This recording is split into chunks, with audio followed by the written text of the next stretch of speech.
It feels like, this may be a little controversial, it feels like we're about to emerge into a golden period for our ecosystem. I think the first billion users of crypto will be human, but the 2 billionth and 3 billionth might come pretty soon after, and it's probably going to be machines in different forms. Trillions of dollars of Web 2 social network value is going to get destroyed over the next 10 years or so.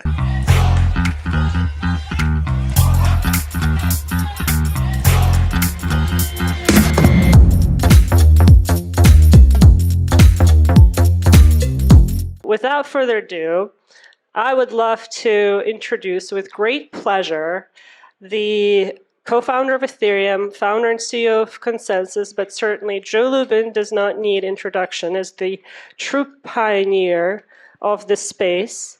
I had the pleasure of interviewing Joe last year during the inaugural BCVC Web3 Founder Summit over Zoom. And Joe, if you remember, that was an interesting day, November 9th, when the FTX was falling apart and we weren't sure where it's going to go and where it's going to land. And you were the first panel at 9 a.m., so we really didn't have any information at that point other than speculation. So we'll jump into that real quickly, but before we do that... Did you remember what we said? I think we all thought at the time that FTX is going to be acquired by Binance. And that's at that 9 a.m. time. Yeah, makes sense. Do you remember? That was what the narrative out in the world was for a minute. And look at where we are now. So before we jump into that, for those of you who don't know Joe, I want to give a brief introduction, and I'm going to do it in exactly the same way as I did it last year. I'm going to read it so that I don't mess it up. So Joe's journey into Web3 started in 2011 when he first read the Bitcoin white paper. As a computer nerd who grew up on Star Trek, read a decent amount of cyberpunk and sci-fi, it became obvious to Joe early on that the geeks would inherit the earth. But 9/11 was the true wake-up call for Joe when he started becoming increasingly interested in monetary theory, geopolitics, and hidden power structures. That is when he had the epiphany that the trust in the current system was broken and that we needed a big change. The decentralization was a game changer. So with that in mind, and now fast... I'm going to have to update that thing. I think it's maybe the AIs are going to inherit the earth at this point. The AIs are going to inherit the earth run by decentralized trust, hopefully. But we'll get to that in a second. So let's fast forward 12 months. It's almost exactly a 12-month anniversary since our last conversation in November of last year. How do you think the crypto industry has evolved since FTX collapsed? In the last 12 months? So it's been a tough couple of years, obviously. Our friends in the CeFi space didn't do us a favor. I kind of think of CeFi as its own ecosystem, and there's good CeFi and bad CeFi, and the bad CeFi rot is getting scraped out of the ecosystem. So there's money, crypto. We need gateways, we need bridges, so that value can move from the traditional economy into our ecosystem.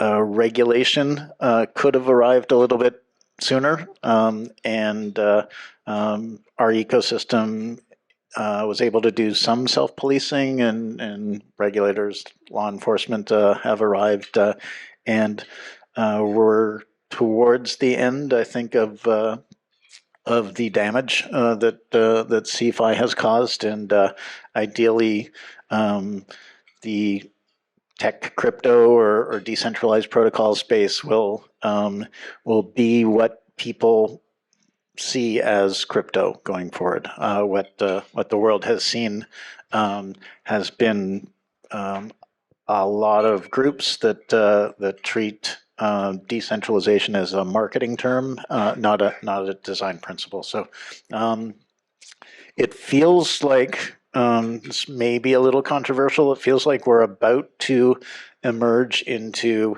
a golden period for our ecosystem.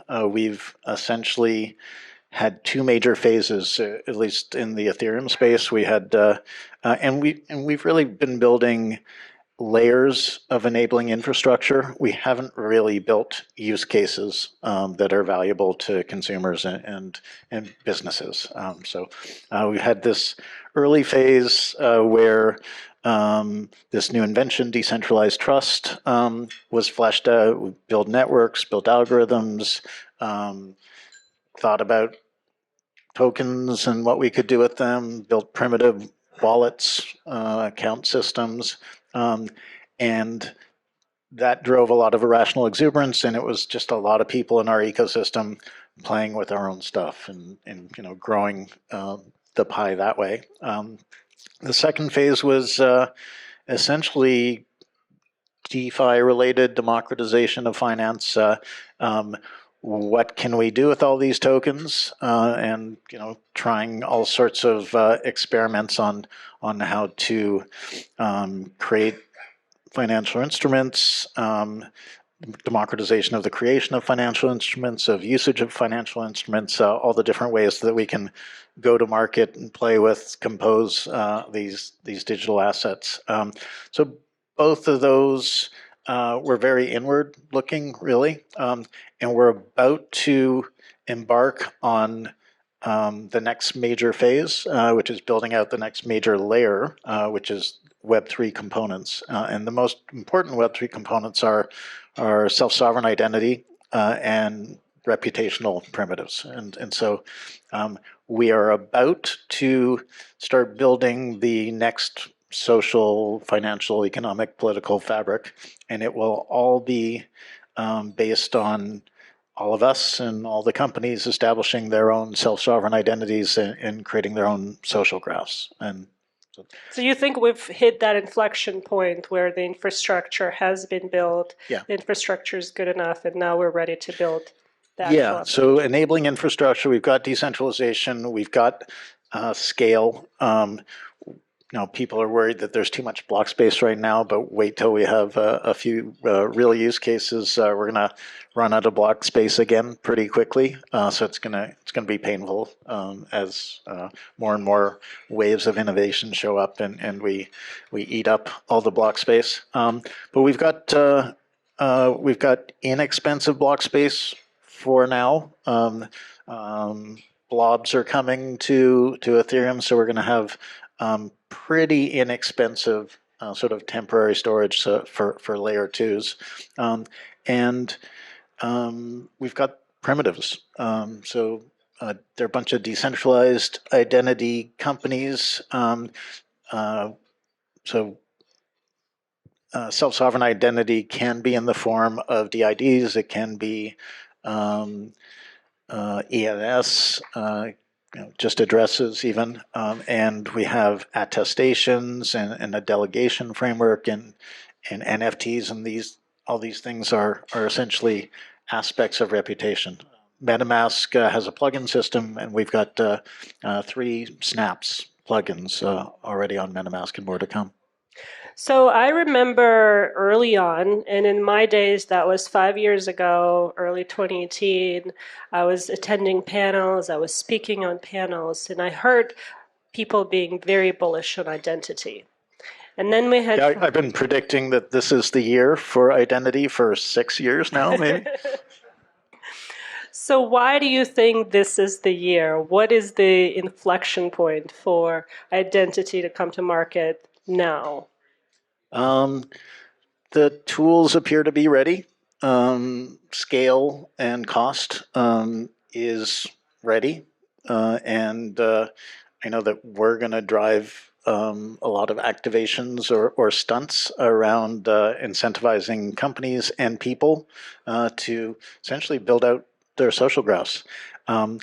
There's also a kind of scary AI zombie apocalypse coming, where we're seeing people get deep faked and So counterfeits, spam, there's going to be really smart, nefarious humans that make use of this technology to spoof people, to spoof people's entire personal history, to spoof companies. It won't be that hard to create a huge sort of island of fake activity that maybe isn't connected to things that you know are real, but those kinds of things will fool lots of people, and so we I'm hoping to drive a lot of activity so that people and organizations essentially establish their digital identity and create a lot of attestations and other linkages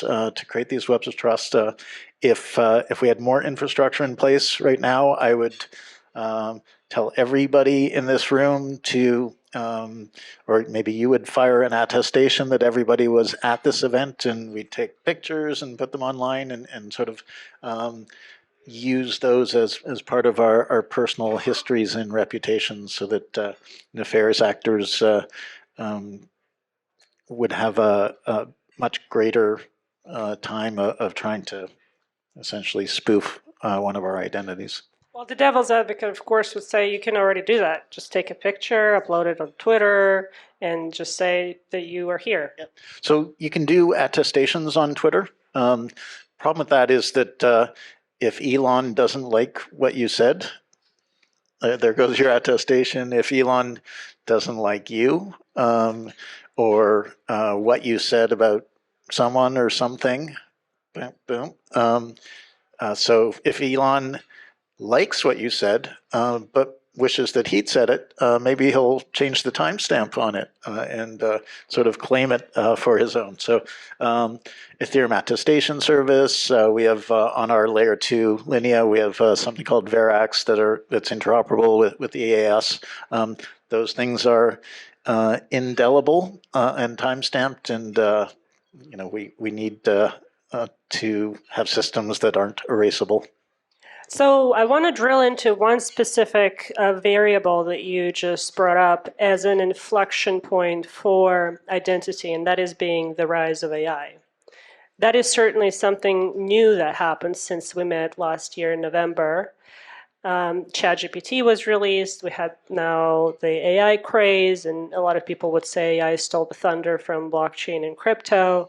And then we had an executive order come out by Biden putting certain restraints on this technology. Where do you see that going in terms of identity, and how do you see blockchain becoming the trust layer for the new AI economy? So I was surprised to hear all the VCs in the panel before this say that they're going to be straight up crypto forever, because I'm pretty sure AI is going to permeate everything, and I'm pretty sure they'll make some AI investments, if not hybrid AI crypto investments. I think AI is going to be great for crypto, and I think crypto is necessary for AI. We have certain groups have the potential to amass talent and data and compute resources and build the most powerful centralizing tool on the planet. And we should probably not let that happen. How? How? Crypto can enable AI to be built using transparent, decentralized governance, decentralized compute in different forms, decentralized storage in different forms, sourcing of data, cleaning up of data, creation of value systems, staking of assets based to sort of guarantee behavior. So these are sophisticated systems that need to be built out. We've built decentralized compute. It's been running for years in different forms, but we need somehow to motivate the builders of big AI, at least to make use of these technologies. I also think that AI is gonna proceed in a pretty decentralized way. I think open source is gonna be very strong, and I'm not sure the big entities are going to do much better than smaller models or collections of models that work with one another. I'm essentially a collection of different personas, different intelligences. I have some sort of executor controller that maybe keeps track of who should answer a certain question inside my head. And I'm going to add a whole bunch of different AIs. I'm going to have an intelligent agent, an ally, and my ally is probably going to coordinate different AIs. Those things may not be owned by me. Some of those may require micropayments when they're used. And so AI is going to benefit our ecosystem because I've said, as you're aware, I've said in the past that I think the first billion users of crypto will be human, but the 2 billionth and 3 billionth might come pretty soon after, and it's probably going to be machines in different forms. And so let's hold that thought. I have more questions on that. So look for a lot of volume in our ecosystem that's perhaps micropayments among machines. Imagine if we already cannot tell whether the volume is real or not, what's going to happen when we have AIs creating artificial volume on all of those exchanges. But back to the point of this tension. So our ecosystem has anti-spam technology because you have to pay for stuff. So the internet is just a giant cesspool because a lot of it's free. But if you produce more than you have to pay, then you still have an incentive to spam the system. Yeah.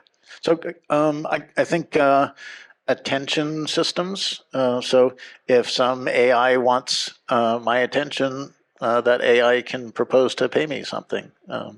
If they want me to do some work, they can propose to pay me something. So before we go there, I want to come back to the question of the incumbents dominating the AI ecosystem, similar to what we had to date with Metaverse. Metaverse is essentially controlled by the big tech companies.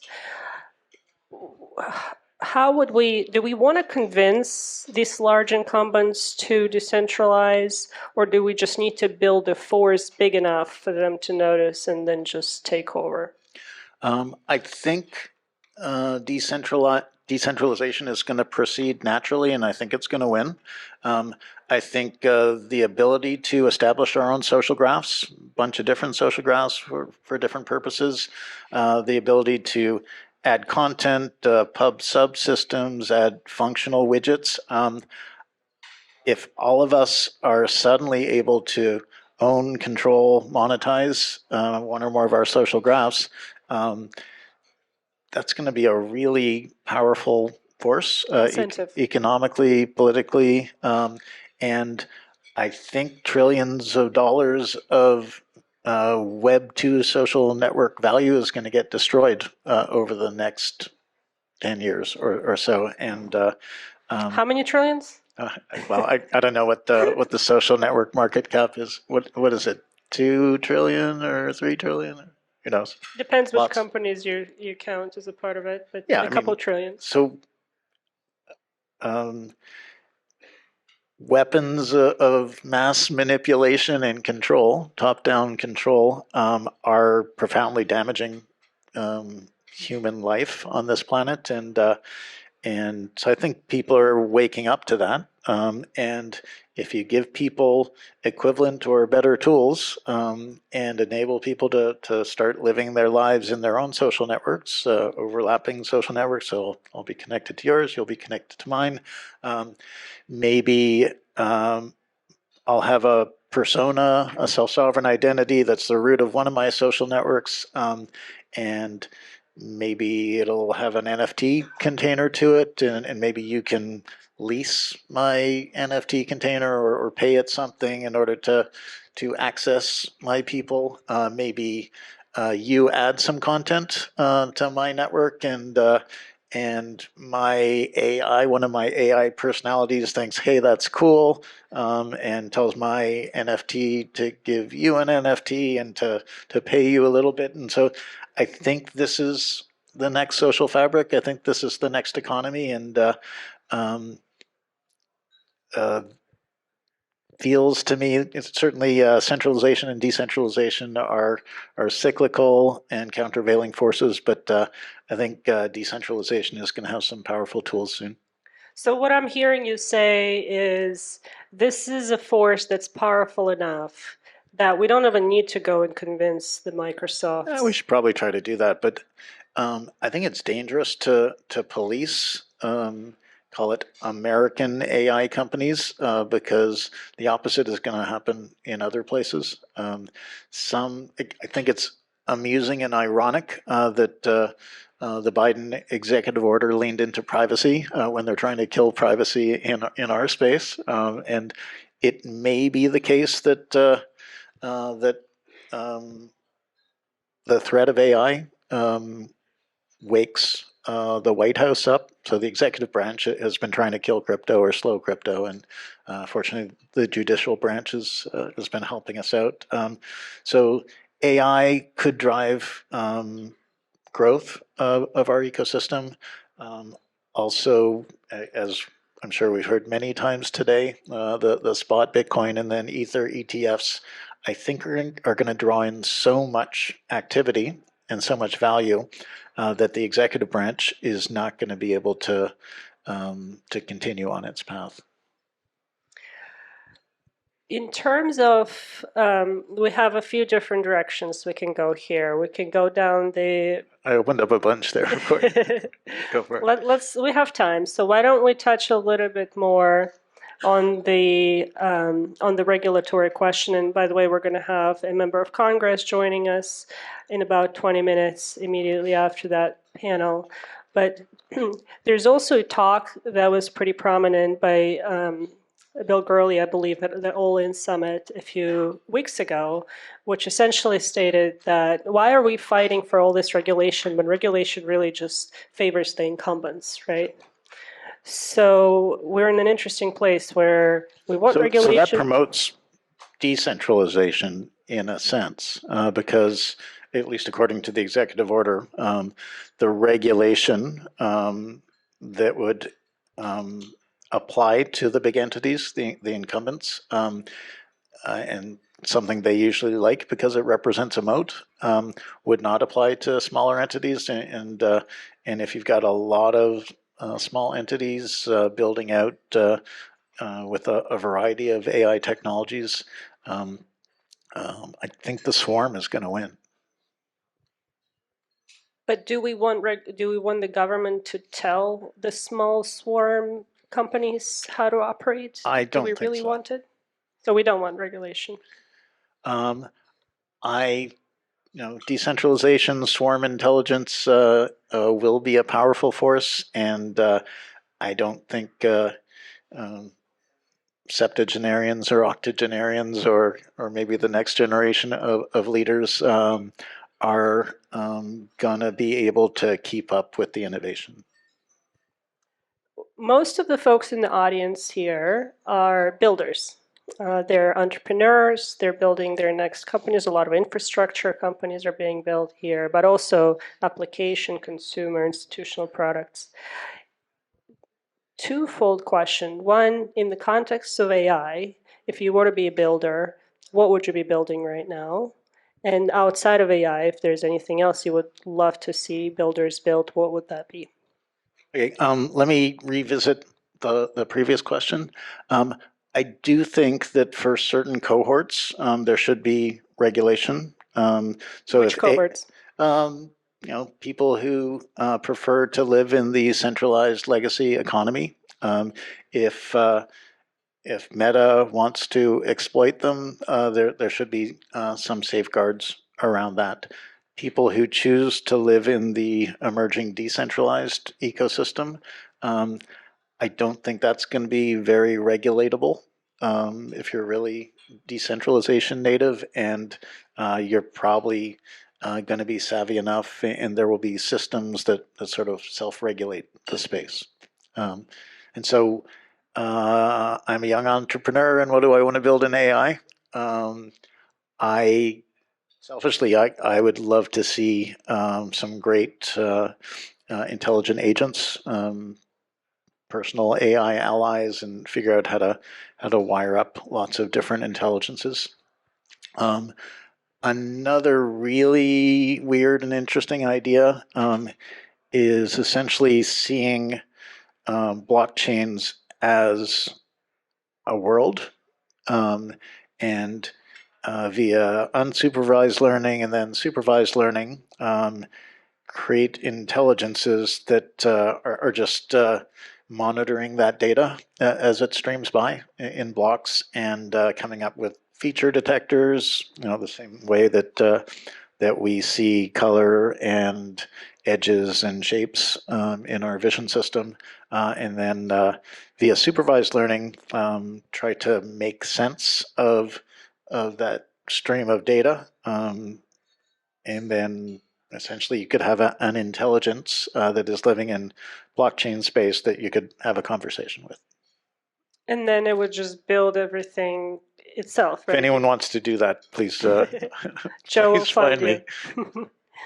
But then if we have that intelligence, then what is it that we need humans? So there are a bunch of security companies that are doing somewhat similar things, making sense of transactions. But there's going to be just a giant amount of innovation, a lot of surface area to explore and make sense of. And I just think it'd be really cool if there's a blockchain native intelligence that we could talk to and have it monitor things and alert us when things are going on, and ask it questions. And I want to give a shout out to one of our portfolio companies, QuantStamp, that I was speaking earlier. They are building tools using AI, specifically targeting security exploits. So there are specific niches, I think, that have been adopting this technology already. But the flip side of it, if AI could learn the data, analyze the data, interpret the data, write code, fix code, find smart contract bugs, what do we need humans for? So humans are always sitting on top of or near the tools that we create, and I think that that we're going to evolve. We'll be hybrid in various different ways. We'll have rich man-machine, person-machine interfaces. Elon's building Neuralink. Brian Johnson is or was building Kernel. It's about putting devices in or around our bodies and reading from the brain and sending current into the brain. One could imagine essentially creating a telepathy machine so that understands the neural activity in my brain and can send it to your brain, and have to have semantic mappings that work out. So we don't even have to talk. We can just read each other's mind. Yeah, we could probably send each other fully formed impressions or experiences. And if we can do that, then I look forward to being able to talk to all of my biological and non-biological intelligences, all the things that are me. So Man, this is the we'll most be in that futuristic space. fireside chat we've ever had. Could be. We're really jumping into the future. We may end up in pods like the Matrix, where we're just sort of jacked in. We'll see. What's the time frame? I don't know. It's going fast.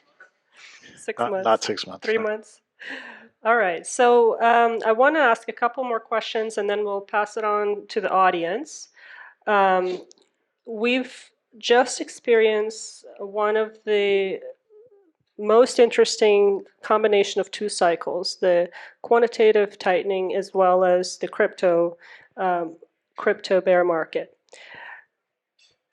and that's the first time that coupled with each other in the last 20 years. You've witnessed many cycles, but perhaps this is the first kind of combination of two cycles at once. Do you think that the macro cycle will break the crypto cyclicality, which has typically been based on Bitcoin halving, or will the crypto cycle be unaffected? Yeah, so that 4-year cycle is a hypothesis, and it sort of it also mapped onto sort of the decentralization and then a decentralization of trust and decentralization of finance cycles.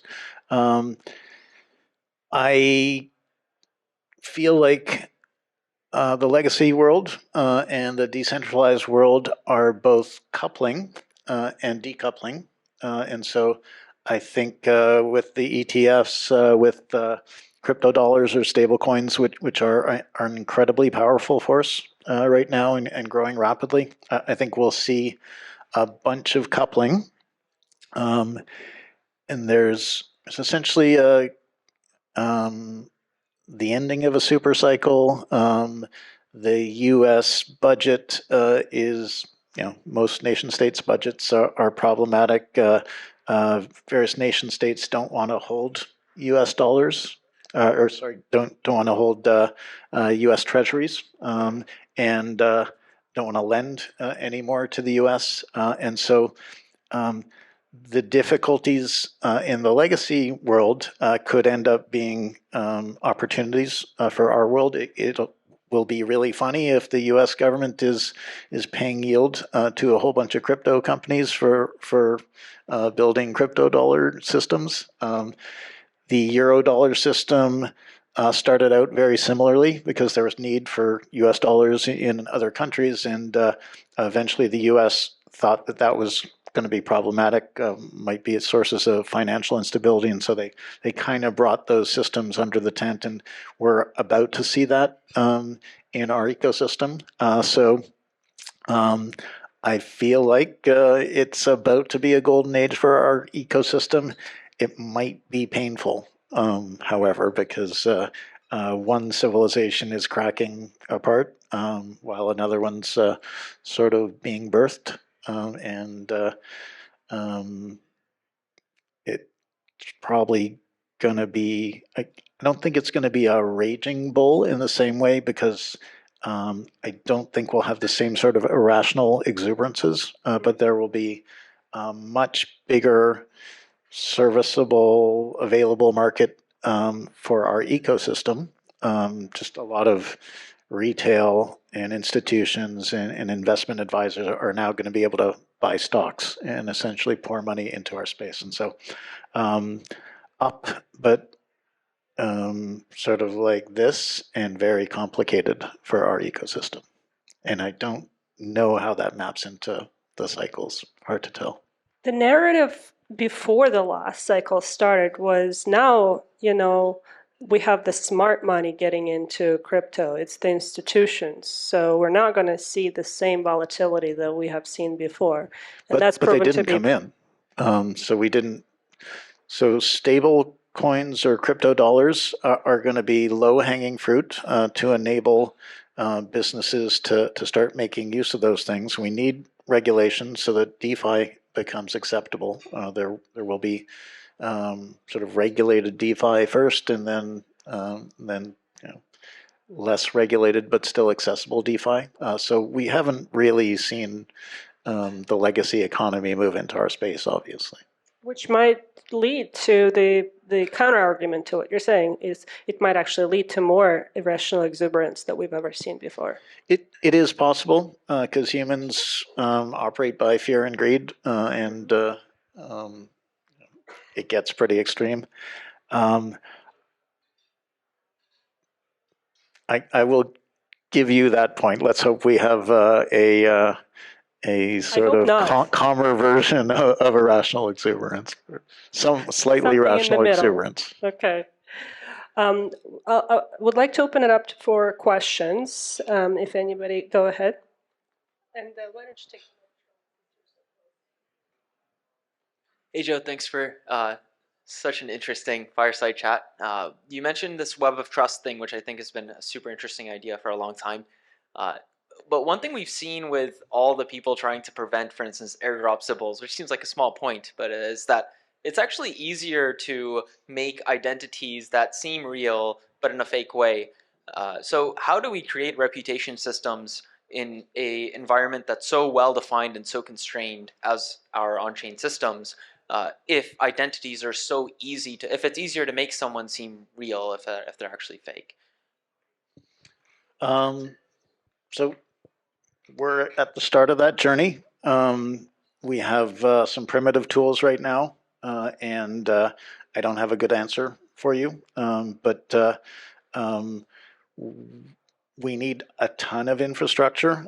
I do think that we can actually live and operate in a world of anons, but we can't do that now because we don't have sufficient decentralized identity and reputation systems. Once we have bots or tools that can take a look at an identity, take a look at a persona, because you'll have many different personas as part of your holistic identity. Once you can do an automated analysis on which webs of trust that thing is involved in and how much money that thing has spent, if it has bad reputation in certain dimensions, you should be able to attach a risk score to interacting with that persona, maybe lending it money, maybe playing a game with it, or something like that. And so we're going to have think of our personas as digital assets. They may be housed in NFTs. They'll be sitting in portfolios. You'll be able to monetize them in a variety of ways, and we'll need dashboards essentially for tracking reputation. So what people said about me, what I've been saying about people, refutations that I might want to make, vouching for something that somebody said. Maybe I get paid for vouching for somebody, and so it is. I think the reputation economy may end up being the biggest economy on the planet, or maybe it's just it permeates everything. Great question. Anybody else?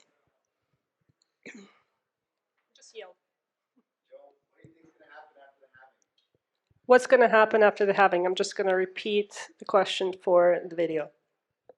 I don't know if it matters. I do think that it's going to be a beautiful marketing tool for the BlackRocks, et cetera, of the world to essentially try to FOMO all of their customers into all the different ETFs that are going to be approved. But reduction in supply, massive 5x, 10x growth in demand. What do you think is going to happen? Bitcoin at $1 million. I don't make That's Joe's prediction. price predictions. Everybody write it down. Anybody else? Speak up. Yeah, following up with the identity topic, and so you've been predicting like identity could be like a big thing for 6 years, but we're seeing kind of still like on a more product or implementation level how difficult it is for like users to adopt like that wallet and DID, and then so there's still I think realistically a lot of barriers to overcome. How do you see like self-sovereign identities integrate into the current work stream? Would it be more like wallet as a gateway, or other formats that actually like allow more users, onboard users into DID more seamlessly? Yeah, so I can speak from. Oh, do you want to repeat? How do you integrate decentralized identity more seamlessly? Yeah, how like with this like concept, the beautiful concept of self-sovereign identity, actually live in actuality through products, whether it be like more through wallets or other things. How is it going to actualize itself through what specific products? Yeah. So my thesis is that we will have these portfolios of our own personas and dashboards for reputation. I think of it as tools that sit in MetaMask, but could be different wallets, or I do think it's something like a wallet where you hold and manage that information. And so we have a plugin system in MetaMask called Snaps, and there's three. There's Identify and RaryMe and Masca, so people can establish their own self-sovereign identities there, and there's a whole bunch more coming. And we need the next layer of infrastructure to manage those things better. And I think what it's going to take for these things to really catch fire is something like a game or like activations that we're going to try to drive, where you have one application making good use, vital use of identity and reputation elements, and then that gets adopted by another application, and then it probably grows from there. If you can demonstrate interoperability across different identity and reputation systems, and if they're working in different use cases or different applications, then I think people will follow suit, and it'll take hold finally. So I think what you're describing is network effects. We need network effects. Yeah, we need network effects. Also, great. Let's give a couple other people, and then we can come back to David. Go ahead.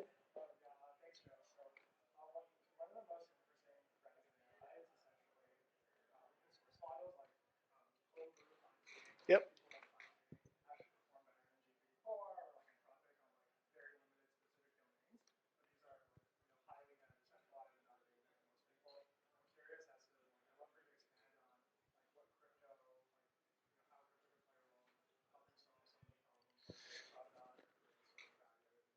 Yeah, so that's the society. Yeah, so open source decentralized AI versus centralized AI, and how can crypto or decentralized protocols help the former? So it is the society of mind thesis. I agree with that thesis, and I think micropayments are going to be really important in that. Creating giant pools of useful data, cleaning up data, paying people for their data. Maybe we're all streaming data to pools, and lots of different AIs can be trained on this stuff. So it's things like that. So we have 30 seconds left, and we are doing an incredible job staying on time today, so I don't want to mess it up. So I'm going to finish it with a quick lightning round. Joe, you're familiar. Just one quick answer. First thing that comes to mind to the following 5 questions. First question, the key trait of an innovator. Key trait of an innovator. Fearlessness. Great. The key trait of an entrepreneur.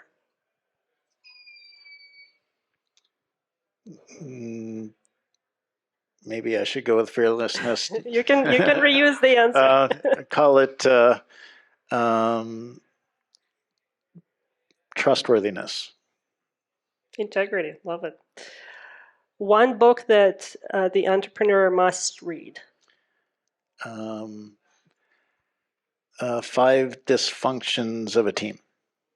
Patrick Lencioni. Everybody write it down. If you could have dinner with one person, dead or alive, who would that be? One person, dead or alive, who would that be? Obviously my girlfriend. That's sweet. If you could change one thing about your life, what would that be?